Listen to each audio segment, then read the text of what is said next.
Bismillahirrahmanirrahim. Alhamdulillahi rabbil alamin. Wassalatu wassalamu ala ashrafil anbiya'i wal mursalin. Nabiyyina Muhammadin sallallahu alaihi wasallam wa ala alihi wa sahbihi ajma'in. Muslimin dan muslimat yang dirahmati Allah, Assalamualaikum warahmatullahi wabarakatuh.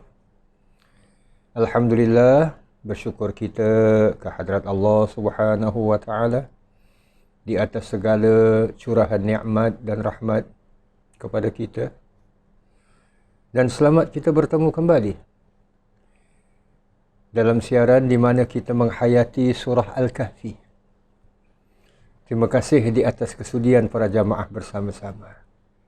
Yuk mari kita teruskan penghayatan kita pada firman-firman Allah yang mana dalam siaran pada kali ini insya-Allah kita akan menyambung ayat 46 dengan izin Allah. Ayat 46 mahupun dalam siaran yang lalu ayat 45. Kedua-dua ayat yang mana kedudukannya adalah antara ayat-ayat yang difirmankan Allah Subhanahu wa taala seusai kisah yang kedua yang terdapat dalam surah Al-Kahfi ini. Kisah di mana dua orang pekebun yang dikurniakan Allah Subhanahu wa taala dengan tanam-tanaman yang subur, yang banyak. Cuma salah seorang di antara dua pekebun ini yang ada kelebihannya, rezekinya lebih, tetapi akhirnya apabila ia tidak bersyukur kepada Allah Subhanahu wa taala, maka Allah Subhanahu wa taala membakar ataupun rosak tanam-tanaman dia. Berbanding dengan pekebun yang seorang lagi, pemilik kebun yang seorang lagi, di mana ia bersyukur dengan apa yang diberikan oleh Allah, meskipun sedikit. Jadi, pada ayat 45 yang lalu, Allah Subhanahu wa taala telah buat perbandingan kehidupan di dunia ini diibaratkan sebagai air yang Allah turunkan, iaitu hujan yang Allah turunkan daripada langit, yang bercampur aduk, kemudiannya menyuburkan tanam-tanaman, dan akhirnya apabila dikehendaki oleh Allah Subhanahu wa taala, maka tanam-tanaman ini boleh menjadi hancur, boleh menjadi kering, layu, mati dan sebagainya. Kesemuanya ini adalah sebagai menunjukkan Allah berkuasa atas tiap-tiap sesuatu. Dan telah pun sama-sama kita ambil kesimpulan antara lain ayat 45 yang lepas, iaitu di mana perlunya kita bersyukur di atas segala nikmat kurniaan Allah Subhanahu wa taala.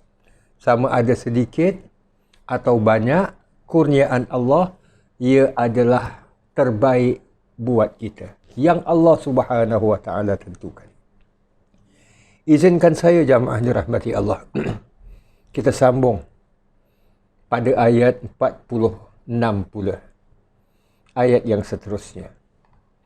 Allah Subhanahu wa taala berfirman, A'udzu billahi minasyaitonir rajim. Al-malu wal banuna zinatul hayatid dunya. Al-mal, harta benda, wal banun, dan anak pinak, iaitu keturunan. Zinatul hayatid dunya. Zinah.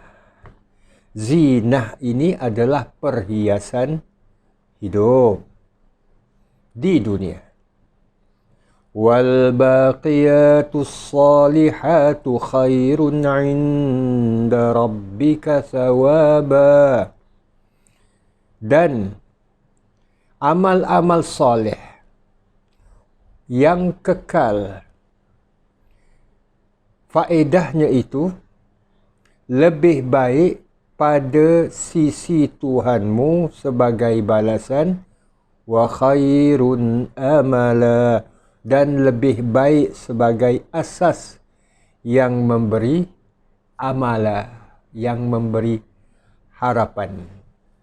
Kalau amala itu amal, tapi amala, huruf hamzah, amala, iaitu memberi harapan. Ayat 46 surah Al-Kahfi ini, Allah setelah membuat perbandingan yang mana hidup di dunia ini, kalau lihat apa yang ditentukan oleh Allah Subhanahu Wa Taala, tumbuh-tumbuhan, tanam-tanaman yang dikurniakan Allah Subhanahu Wa Taala, begitulah Allah mengingatkan kita. Harta, ini pertama yang difirmankan Allah, ayat 46. Anak-anak, ini dua yang disentuh oleh Allah. Harta dan anak-anak merupakan perhiasan hidup di dunia. Apakah yang dimaksudkan dengan perhiasan hidup di dunia ini, jamaah yang dirahmati Allah? Para ulama kita menafsirkan, antara lain yang dimaksudkan perhiasan hidup di dunia ini adalah sesuatu yang disukai, yang dicintai oleh manusia. Itu yang dalam firman Allah Subhanahu Wa Taala yang menjelaskan tentang harta anak-anak, tanam-tanaman, rumah, kenderaan dan sebagainya sebagai hubbus syahwat, yang dicintai oleh nafsu kita, keinginan kita, dan itu tidaklah merupakan satu kesalahan. Kerana Allah sendiri menyatakan, al-mal, harta, wal banun, anak pinak, zina. Allah jadikannya sebagai suatu perhiasan, iaitu naluri dan sifat semula jadi kita. Kita suka kepada harta.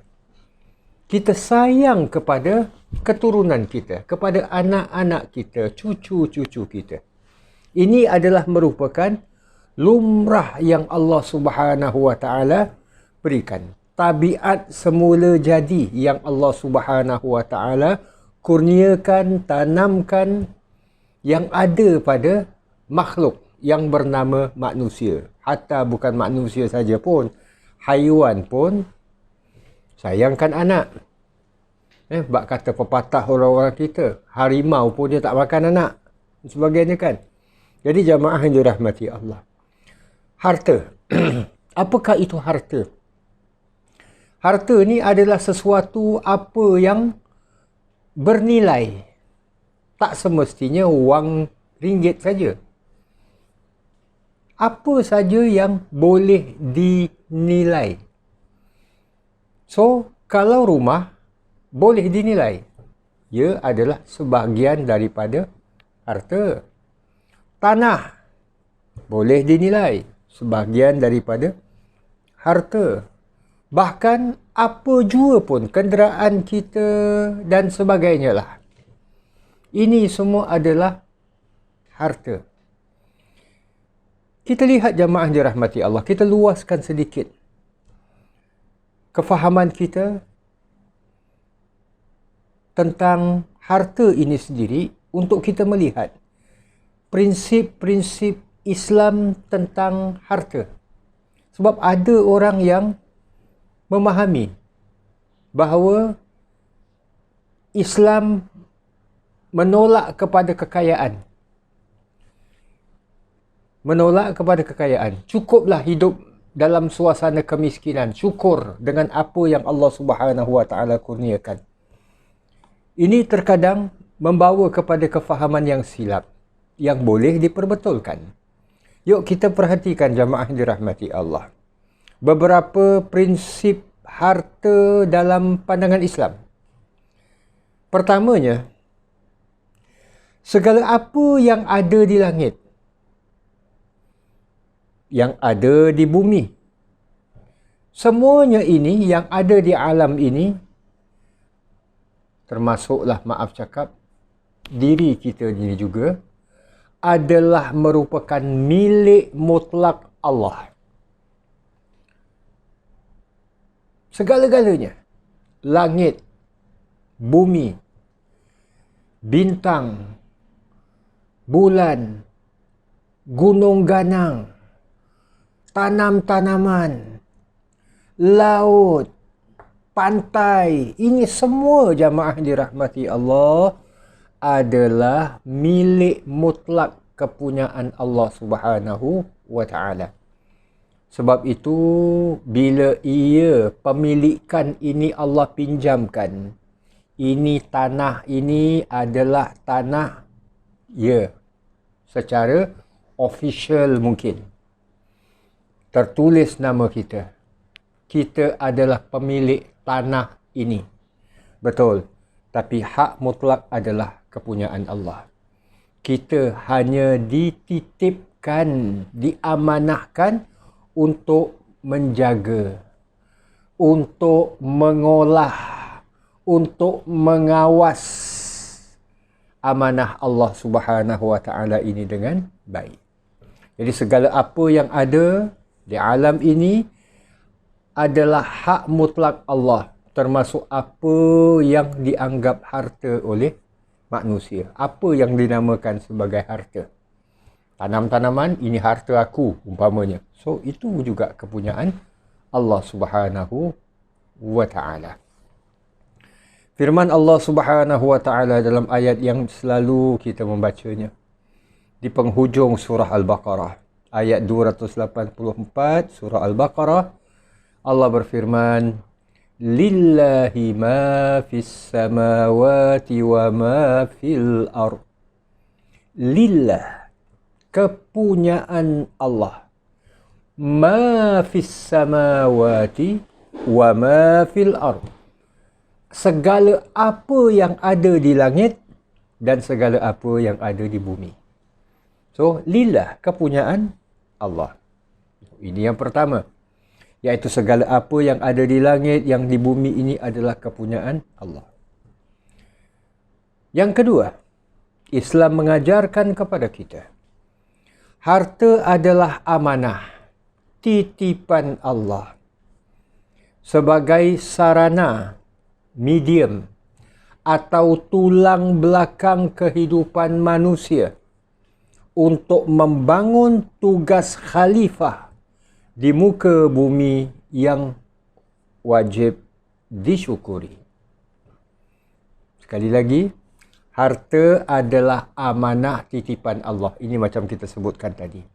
Apa yang Allah berikan, yang walaupun namanya kita pemilik harta tersebut, kita pemilik rumah tersebut, kita pemilik tanah tersebut dan sebagainya, dia adalah amanah. Titipan daripada Allah sebagai tulang belakang kehidupan kita. Dengan adanya rumah, kita dapat bertempat tinggal.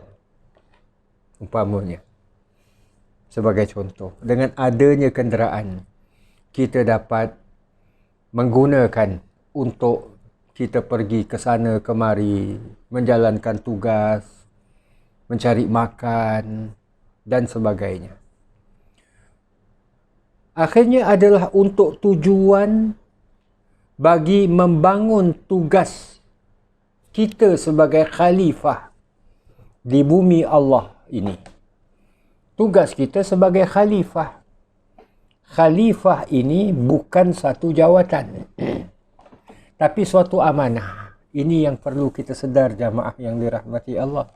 Dalam Islam, khalifah, kalaulah kita lihat khalifah Abu Bakar, khalifah Umar dan sebagainya, ia bukan satu jawatan. Jawatan menteri umpamanya, jawatan presiden umpamanya. Daripada satu sudut, ia merupakan suatu amanah. Kita berjawatan. Apa jawatan kita? Jawatan kita adalah pengurus syarikat. So, kita amanah. Diamanahkan untuk menguruskan syarikat tersebut dengan baik, dengan jujur. Kita sebagai seorang ayah, itu jawatan. Ya, kita ada kuasa kepada anak-anak kita. Maka itu bukan sekadar jawatan. Bila kita dipanggil sebagai ayah, kita dihormati sebagai ayah. Tapi ia juga adalah merupakan suatu amanah. Amanah kita yang perlu kita jalankan sebagai ayah. Memberi makan kepada anak-anak. Mengasuh, mendidik, mencurahkan kasih sayang kepada anak-anak. Kita sebagai suami atau kita sebagai isteri dan sebagainya. Itu semua adalah merupakan amanah yang diberikan oleh Allah yang wajib disyukuri. Konsep syukur bukan hanya setakat melafazkan Alhamdulillah, Alhamdulillah, Alhamdulillah. Itu saja tidak. Kita pun maklum kan bahawa kita mensyukuri segala apa kurniaan Allah. Orang yang maaf cakap punya anak dengan yang tak punya anak berbeza. Orang yang punya rumah dengan tak punya rumah berbeza. Jadi tanggungjawab ada dan perlu mensyukurinya juga adalah merupakan suatu tuntutan. Jadi ia adalah merupakan amanah titipan Allah. Sebab itulah Allah melarang kita dalam surah An-Nisa ayat 5, jangan berikan harta kita ini kepada orang yang tak dapat mengendalikannya dengan baik. Yang dalam ayat tersebut dinamakan as-sufaha. As-sufaha ini maknanya orang yang sinting, orang yang tak sempurna akalnya. Firman Allah, A'udzubillahi minasyaitonirrajim. Ini sebahagian daripada ayat 5 surah An-Nisa. وَلَا تُؤْتُوا السُّفَهَاءَ أَمْوَالَكُمُ الَّتِي جَعَلَ اللَّهُ لَكُمْ قِيَامًا. Dan janganlah kamu tu'tus sufaha, serahkan kepada orang-orang yang belum sempurna akalnya. Termasuklah anak yatim. Contohnya, bila kita diamanahkan untuk menguruskan harta anak yatim, umpamanya, maka kita uruskan dengan baik. Sehinggalah anak yatim itu dewasa, dah dapat menguruskan hartanya sendiri, baru serahkan kepadanya. Begitulah juga yang lainnya. Jadi, janganlah kamu, kata Allah, serahkan kepada orang-orang yang belum sempurna akalnya, amwalakumul lati ja'alallahu lakum qiyamah. Iaitu harta yang Allah menjadikannya untuk kamu semua sebagai qiyamah, asas pembangunan kehidupan kamu. Itu yang kita maksudkan adalah sebagai tulang belakang kehidupan. Kita nak pergi dari satu tempat ke satu tempat, kita perlu menaiki kenderaan. Sama ada kenderaan sendiri, kenderaan sewa, kenderaan berbayar, kita perlukan harta, perlukan duit. Setidak-tidaknya. Perlu isi minyak, sebagai contoh. Perlu bayar, kalau naik teksi ke apa ke, perlu bayar. Takkan free je kan. Harapkan orang tumpang aja kan. Dan sebagainya. Nak makan pun perlukan harta. Jadi ini semua adalah merupakan tulang belakang kehidupan. Ketiga, prinsip ketiga. Harta boleh dikumpulkan. Boleh. Islam tak melarang kita kumpulkan harta. Hatta kalau harta yang terkumpul itu banyak sekalipun, Islam tak larang. Tetapi untuk keperluan hidup dan tujuan ibadah. Ini dia. Bukan untuk bermewah-mewah akhirnya berbangga. Seperti mana yang tercetus dan terjadi pada salah seorang di antara dua pemilik kebun. Jadi, Boleh dikumpulkan, tapi tujuannya adalah untuk keperluan hidup macam kita sebutkan. Nak travel dari satu tempat ke satu tempat, perlukan harta dan sebagainya. Dalam surah Asy-Syura ayat yang ke-27, Allah berfirman, ayat yang similar, yang seerti dengan ayat ini dari sudut maknanya, ada beberapa tempat, banyak. Tapi ini salah satunya di mana Allah berfirman, walau basatallahu rizqa li'ibadihi, dan kalaulah Allah memewahkan rezeki bagi setiap hambanya, la baghaw fil ard, niscaya mereka akan melampaui batas di bumi, iaitu melampau batas, lupa untuk bersyukur, sanggup menzalimi antara satu sama lain. Kalau Allah kurniakan, memewahkan rezeki kepada setiap hambanya.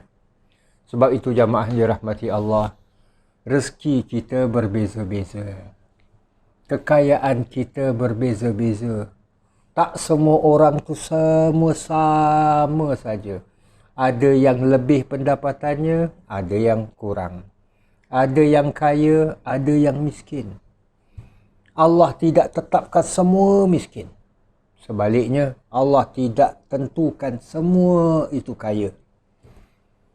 Jadi, ini adalah merupakan ketentuan daripada Allah Subhanahu wa Ta'ala. Khawatirkan kalau semuanya kaya, kelak akan melampau batas. Ini sikap manusia. Tidak, kata orang itu apa, tidak dapat kontrol diri mereka ini sendiri. Walakin yunazzilu biqadarin ma yasha'. Akan tetapi, kata Allah, Allah yunazzilu biqadarin ma yasha'. Allah Subhanahu wa Ta'ala menentukan dengan kadar apa yang dikehendaki oleh Allah Subhanahu wa Ta'ala. Kita usaha, sekian kita dapat. Ada orang usaha tak banyak, tapi banyak dia dapat. Ini adalah semua ketentuan Allah. Kita kena terus berusaha, namun dalam waktu yang sama kita kena redha dan syukur. Innahu bi'ibadihi khabirum basir. Sesungguhnya ia, yakni Allah, mengetahui dengan mendalam akan segala keadaan hambanya, lagi melihat dengan nyata, basir. So Allah ini khabir. Allah ini maha mengetahui. Mendalam pengetahuannya. Allah tahu seorang hamba Allah ini, kalaulah ia merupakan orang yang miskin, lalu dikurniakan oleh Allah limpahan harta yang banyak, waktu kemiskinan, waktu ia miskin, berada dalam keadaan miskin, ia mungkin salah seorang di antara ahli ibadah, rajin ke masjid. Tapi bila mana dah kaya, mungkin masjid pun tak jenguk, hatta Jumaat pun tak datang, dan sebagainya. Kan ada dalam kisah seorang sahabat yang meminta daripada Rasulullah mendoakannya supaya ialah dari keadaan dia miskin itu berubah menjadi kaya dan sebagainya. Rasulullah SAW menyampaikanlah hajat dan permintaannya. Doakan, Allah kurniakan rezeki. Daripada ia sering mendatangi masjid Rasulullah tiap-tiap hari, tiap-tiap waktu, akhirnya sikit ia lengah. Sikit ia lalai, ia lupa. Sehingga kan Rasulullah pernah bertanya, mana si fulan itu? Dah lama tak nampak di masjid dan sebagainya. Inilah jamaah yang dirahmati Allah. Jadi akhirnya ia menjelaskan kepada kita, harta ini boleh kita kumpulkan, tapi tujuannya adalah untuk tujuan hidup dan ibadah kepada Allah Subhanahu wa Ta'ala. Dan ia juga merupakan, harta ni juga merupakan amanah yang dijadikan ujian kepada kita. Itulah yang terkait dengan ayat 46 surah Al-Kahfi ini. Ia perhiasan hidup di dunia yang Allah jadikan sebagai salah satu ujian keimanan. Jadi, sebahagian ulama menafsirkan perkataan zina, perhiasan ini selain daripada ia adalah sesuatu yang disukai, yang dicintai oleh manusia, ia juga sebagai suatu amanah dari ujian daripada Allah Subhanahu wa taala. Sebab itulah orang-orang yang melihat harta ini adalah segala-galanya. Money can buy anything, kata dia. Harta, duit boleh beli segala-galanya. Ia ditanya oleh Allah, difirmankan oleh Allah Subhanahu wa taala, yahsabu anna malahu akhlada. Harta ini boleh membuatkan manusia ini kekal. So, jadi jamaah yang dirahmati Allah, ini berkenaan dengan harta. Beberapa prinsip harta dalam Islam. Begitulah juga selain daripada harta, anak-anak ni, sebagaimana yang disebutkan. Anak-anak ni juga merupakan perhiasan hidup di dunia. Ujian Allah untuk Allah Subhanahu wa taala menguji kita. Sebab anak-anak ni perlu kita asuh, perlu kita didik. Perlu kita berikan kefahaman yang sebenar tentang agama dan sebagainya. Memang mereka menanjak usia yang semakin dewasa. Bila menanjak usia semakin dewasa, bukanlah bermakna terlepas segala-galanya tanggungjawab kita. Tidak. Tetap dalam pengawasan kita. Hatta dia telah berumah tangga sekalipun. Mungkin tidak sama cara, pendekatan dan sebagainya. Bahkan tanggungjawab kita 100% sama seperti mana ia kecil dulu. Sudah tentu tidak. Keadaan berubah. Tapi tetap apabila ia namanya anak dan kita dipanggil ayah, tetap kita ada tanggungjawab yang perlu kita jalankan. Ini semua. Itulah yang Allah Subhanahu wa taala firmankan. Wal baqiyatus salihat, dan amal-amal soleh yang berkekalan. Yang berkekalan. Khairun inda rabbika thawaba. Lebih baik sebagai balasan di sisi Allah Subhanahu wa taala, wa khairun amala. Dan juga baik daripada segi pengharapan, iaitu memberikan harapan. Sebab jamaah dirahmati Allah, bak kata Nabi SAW,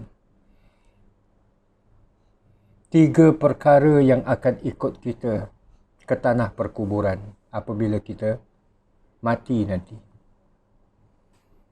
Yang akan ikut bersama dengan kita 3. Yang pulang 2, yang kekalnya 1 bersama dengan kita. Yang ikut bersama dengan kita adalah harta kita. Yang ikut bersama dengan kita adalah anak-anak kita, keturunan kita, kawan-kawan kita, dan amalan kita. Nanti setelah kita dikebumikan, akan pulang 2. Harta kita, anak-anak kita, kawan-kawan kita.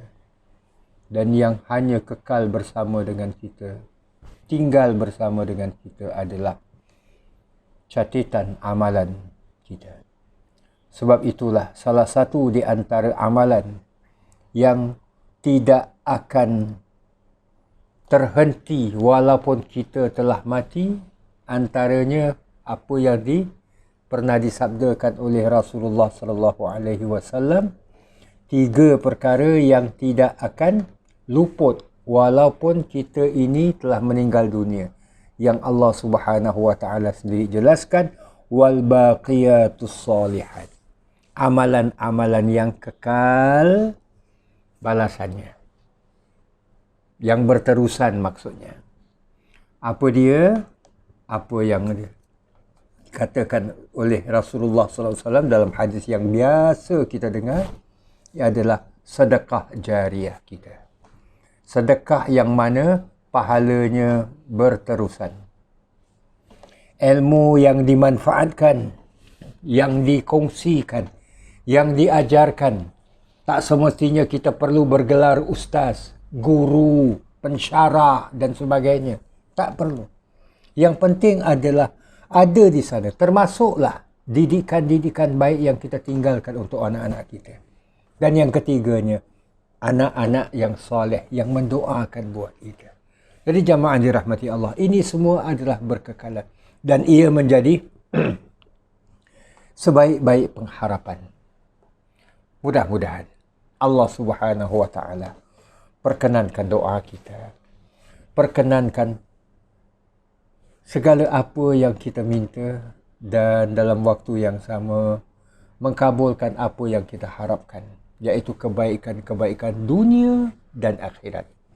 InsyaAllah ayat yang seterusnya jamaah dirahmati Allah, ayat 47 yang kemudian diikuti dengan ayat 48, iaitu gambaran tentang apa yang akan berlaku seterusnya apabila kita meninggalkan alam yang fana ini, bumi Allah yang Allah titipkan kepada kita, segala harta dan anak-anak kita tinggalkan dan sebagainya, yang kekal bersama kita amalan kita saja. Ini insya-Allah akan sama-sama kita hayati dalam siaran yang akan datang dengan izin Allah Subhanahu wa taala. Terima kasih para jamaah atas kesudian bersama-sama. Kita terhenti pada ayat 46 surah Al-Kahfi ini. Terima kasih sekali lagi. Aqulu qawli hadza wa astaghfirullahal azim li wa lakum wa lisairil muslimin. Wassalamualaikum warahmatullahi wabarakatuh.